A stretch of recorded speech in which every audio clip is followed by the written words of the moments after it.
morning, One Heart, One Mind Center for Spiritual Living. I'm the Rev Michelle Ingalls, and I just want to welcome you on this beautiful last Sunday in February, where we're going to wind up our monthly theme, which was all the colors of love. And today we're going to be talking about relationships. My talk title this morning is You're Like My Mirror. Relationships is a path to spiritual awakening, because you know in 20 minutes, 25 minutes, we are sure to cover all there is to cover about relationships. You know, it's not a very broad topic at all. So, oh, and there's one more thing I want to say, another piece of news before we dive into this really, deep subject. Is that last week was our annual convention in Denver, Colorado. I did not attend. However, we did elect a new spiritual community leader, and it is Reverend Edward Michelle, who was my first minister. We are in great hands. He is one of the best people ever. And I was so grateful and happy to hear that he had been elected to that position. He's taking over for Dr. Ken Gordon, who has been doing it for about 8 years, who also a marvelous human being. So, relationships. In April of 2014, my father made his transition. He was diagnosed with a glioblastoma brain tumor in November of 2013. And my husband and I had moved to Grants Pass in 2004 because my parents were there. They had retired there, and we were kind of looking for a new adventure, and someone needed to be near them, we felt. So we moved up there to be near them as they got older. And I'm really glad we were there. And it worked out well for everyone. And we were there for 12 years. I loved my time there. I was the minister at Grants Pass Center for Spiritual Living. So near the end of his life, after the diagnosis, I kind of became their caretaker. My mom was already starting to show signs of dementia, so I was happy we were there. So I went to the doctor's appointment with them when he received the diagnosis. And I remember the doctor looking at him and he said, "Now Bob," he had told him that he had the brain tumor, and he said, "Now Bob, you realize that this will probably take your life." My dad nodded in understanding and said, "Yeah, I understand that." And then he told him, "And you'll probably have about 6 months to live." Well, he lived almost 6 months to the day after being told that. And so, a testament to the power of belief. I often wonder what would have happened if you had told him he had a year. Serious. But he did. And so early on, we as a family, I know I mentioned a million times that I'm one of 7 children, and the siblings, all of us together, decided that Dad couldn't drive anymore. You know, he was susceptible to seizures, he was losing the feeling in his feet and his legs, it was just not safe. He loved to drive. So this was like a big deal, right? To lose that kind of freedom and to have to tell him that he couldn't drive anymore. So we did, and he agreed, and we set up this, I didn't live too far away, but I couldn't be there all the time. And so we set up this woman who lived in the little town that they lived in to pay her to drive them if he needed to go to a grocery store, doctor's office, whatever. And so we thought we were okay. They could stay in their house because it was quite a ways away from Grants Pass. It was about a 20, 25-minute drive from us. And so we thought we had it all dialed in, right? And then in about, I guess it was like maybe the end of February, the beginning of March, the woman that we had hired to drive them called me and said, "Your dad's never called me. And I'm thinking all this time that they're paying her and that he hasn't been on the road." And so, panic kind of sets in. I called all the siblings, and we decided, we're going to have to take his keys away. We're going to have to, lay down the law. So I called him and I said, "Dad, what are you doing? You're on the road?" And he said, "Well, I feel fine. I'm doing okay." And I'm like, "No, honey, you can't drive. You're a danger to yourself and to Mom, who's always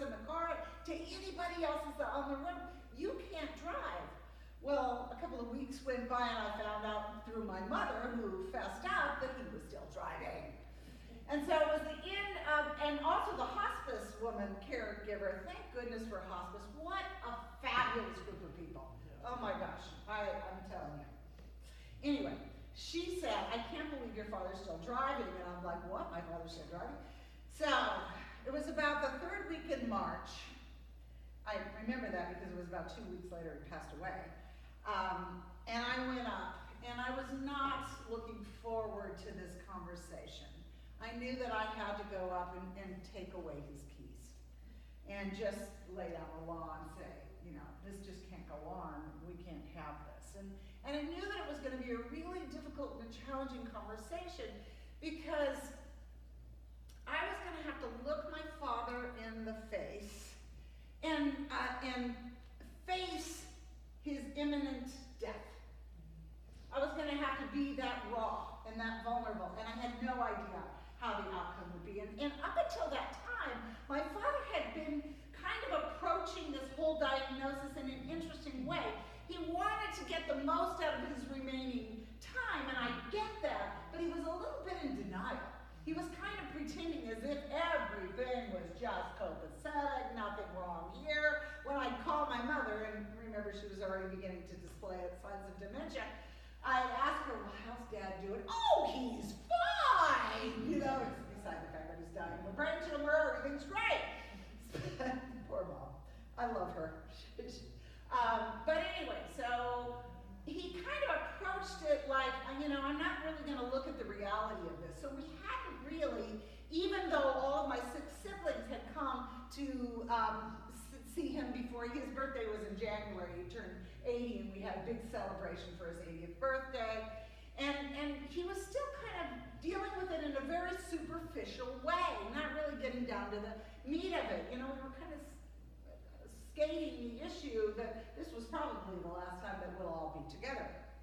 So anyway, I wasn't really looking forward to this conversation, but I knew that I had to have it, and I knew that it was going to be emotional and raw, and I had no idea what the outcome would be. So I sat down, I drove up one day, sat down with both Mom and Dad, and I looked Dad in the eye and I said, you know, we have to face what's going on here.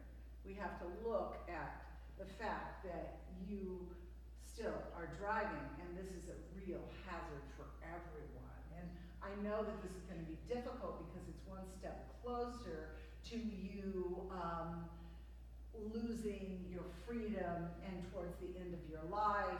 And he understood. He was very understanding and very calm and very rational. And we looked in each other's eyes, and there was that connection, that deep connection. We were both vulnerable and real and open and honest and compassionate and in love. And we all cried. And it was a moment that I don't think would have happened had I not had to have that difficult conversation with him. And that I was willing to show up, to step up, even though I had no idea how he was going to respond.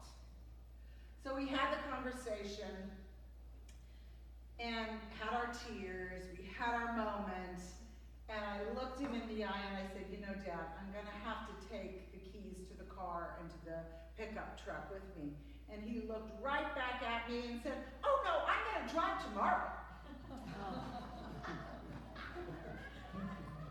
And that moment of love and clarity and safety and connection suddenly shifted into absolute frustration and impatience. And I looked him right in the eye, excuse the expletive, and I said, you are not effing driving. And I was like, I hope there's no kids in the room, but it's okay. So I was just like, what? It pulled me right out of the moment, right? But then I regained my composure. And I did end up taking the keys. And he did not drive again. And it was all good. But that was the last real in-depth conversation that I had with my father. And it sort of encompassed the breadth and the depth and the width of my relationship with him in general. Because although I loved him dearly, still do love him dearly, and there was caring and connection and warmth between us, there were times when he frustrated me like nobody else in my life. So it kind of encompassed the whole walk of our relationship. And it was maybe 2 or 3 days later, he went into a coma and he passed away less than 2 weeks later. But here's the thing. I allowed that connection. We couldn't stand on platitudes anymore. We couldn't stand on, oh, everything's gonna be okay, because we knew it was not. He was gonna die, and he did. And so we had to be present. I had to show up. Relationships. Nothing gives you the opportunity to connect and to be frustrated and to walk through that and find that place within you of strength and courage that is based in the presence and power of the Spirit within you, like relationships. How often we find ourselves in those situations, whether it's a relationship with our family, with our friends, with our co-workers, with our members of our spiritual community, wherever it is. How often we find ourselves in those situations where we have to draw on the strength within us, where we have to find the courage to be vulnerable enough to be real. And I do not know any other way besides relationship that will bring us to that point of really being real, when we don't have any idea how the other person will respond. Nothing is like relationship for pulling and stretching us, kicking and screaming into our spiritual growth. So,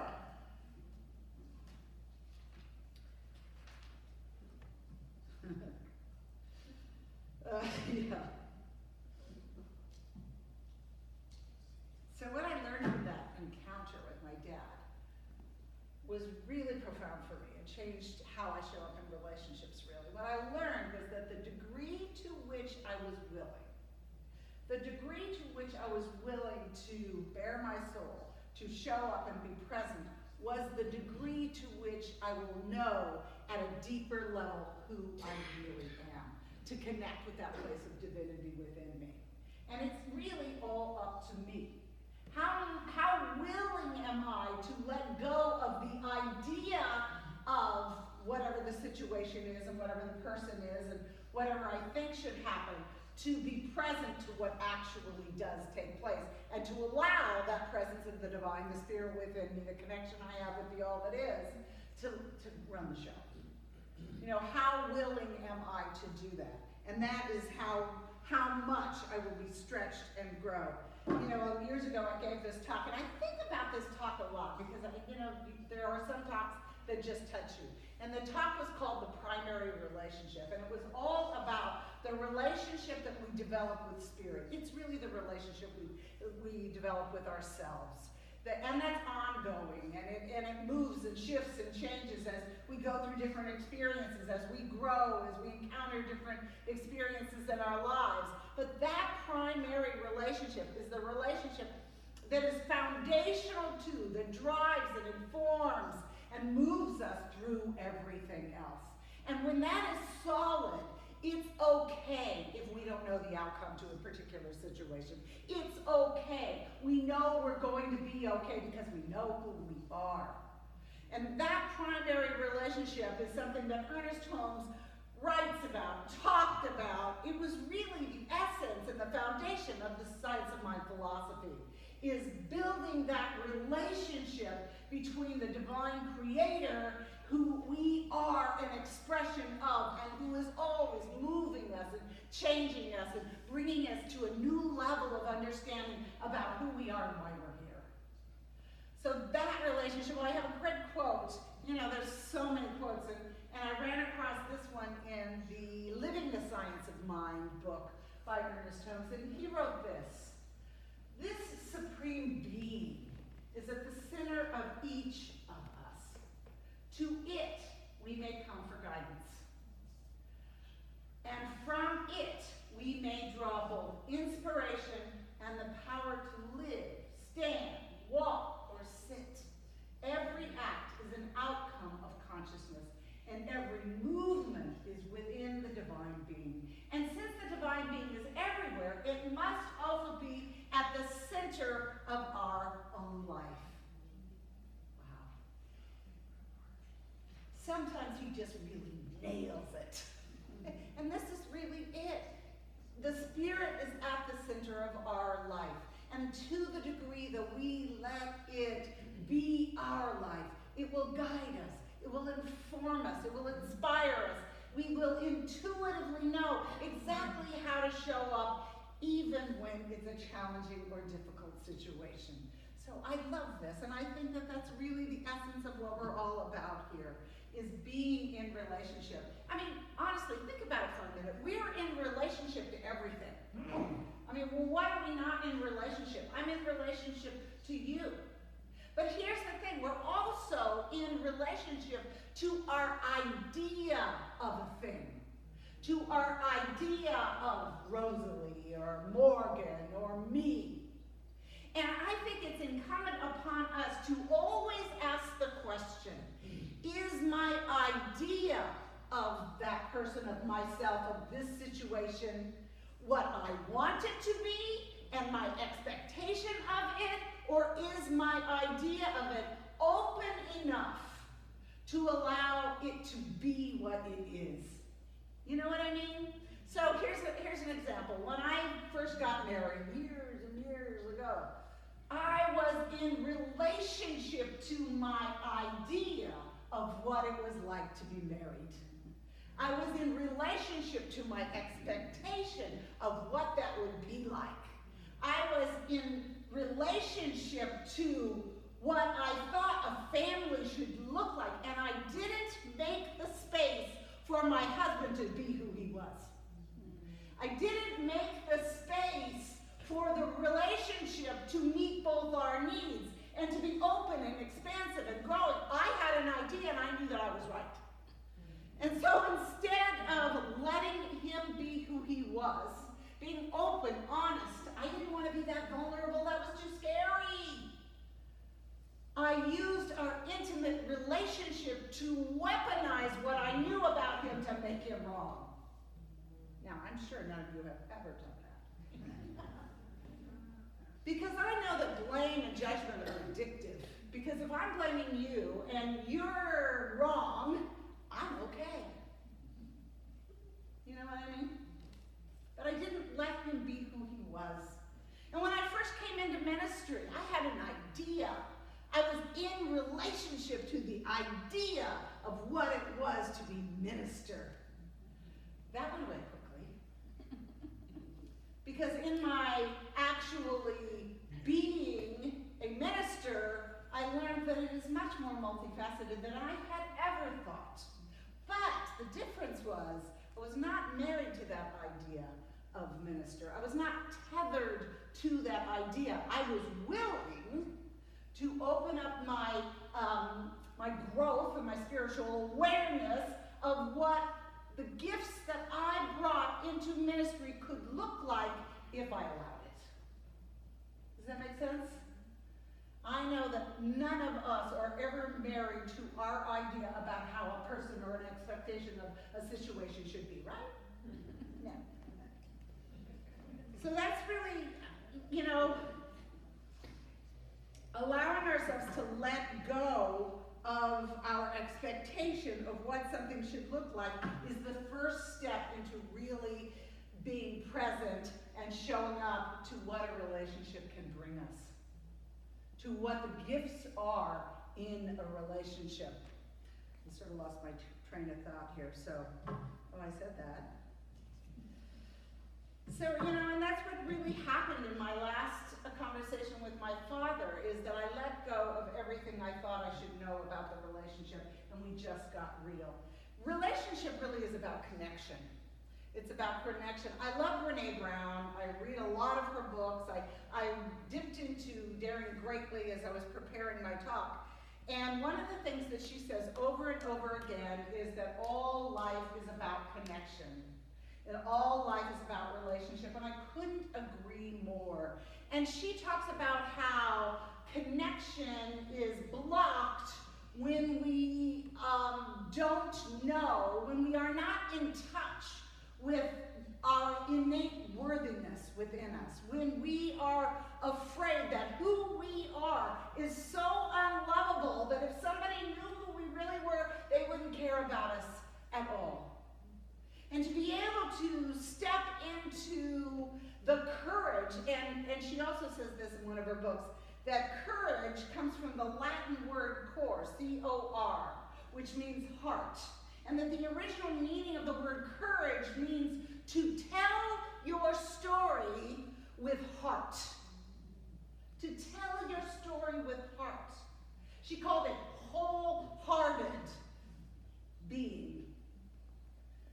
So I have to suggest to us that in our longing for connection, that we must find the courage through our connection to the divine, because there is the strength, the courage, the power, the everything we need to step forward into any situation, any relationship with courage.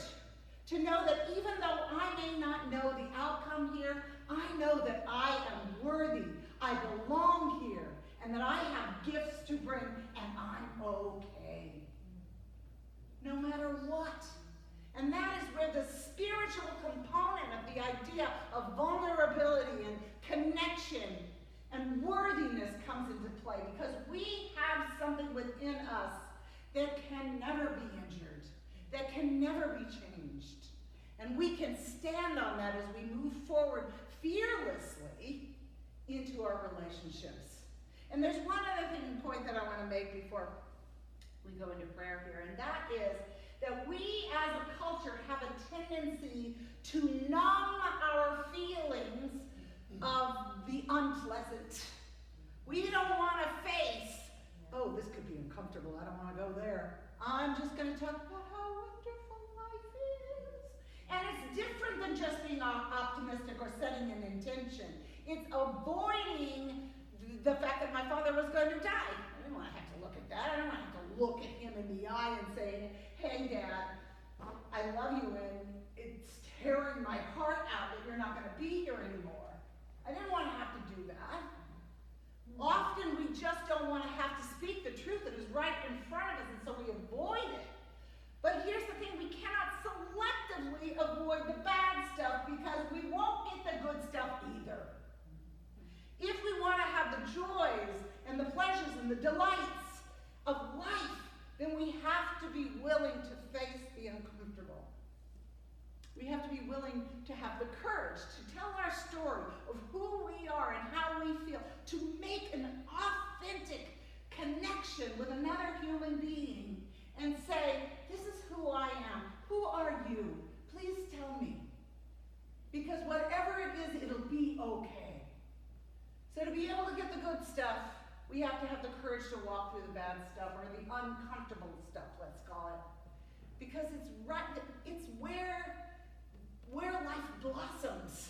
Whatever shows up for us is what wants to be healed. If something uncomfortable shows up right in front of it, it's our call to look at it more deeply so that we can blossom in a way we never thought possible. Wow. I have a real, genuine connection with my dad because of that last conversation, even though it didn't exactly turn out the way that I thought it was going to. I never thought I would have to tell my dad that at the end of his life, but I did. So, here's my knowing for you, is that you know who you are, is that you know that you are an expression of the divine life, and that you are valuable, and that you have a right to be here, that you have gifts that no one else can bring. And I invite you to have the courage to step situation where you feel vulnerable, and know that you have the strength of the divine behind you, drawing you forward and making it safe and okay. Because you, my dear friends, are the light of the world. Let's pray. So I know that all there is God. It is everything. It is in and through all of the unmanifest potential that lives in consciousness. It is consciousness. It is the action that brings this idea, these knowings, these potentials and possibilities into form, and it is the form itself. It is in and through and as, expressing as itself in all creation, including you.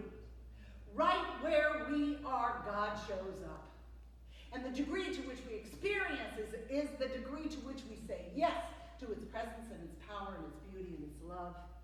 So I speak my word forward about each and every person that is present here in this room and each and every person that is not. I speak my word forward about our beautiful and beloved Mother Earth. I speak my word forward about all of the life that is upon her skin. And I speak my word forward about our beloved country as we move forward in a fresh new way. That there is a shift in consciousness, that there is a removal of anything unlike the glory, the wonder, the beauty, the love, and the divinity that is us, that is pouring through us. That there is a shift in consciousness right here, right now, in each individual mind, soul, heart, being that knows who it is in a fresh new way. And it filters through every area of life. Relationships, money, career, healthy bodies. However we want it to show up, we say yes to that, and it does. It has no choice. For the law responds to us individually and collectively. So I just say thank you for this.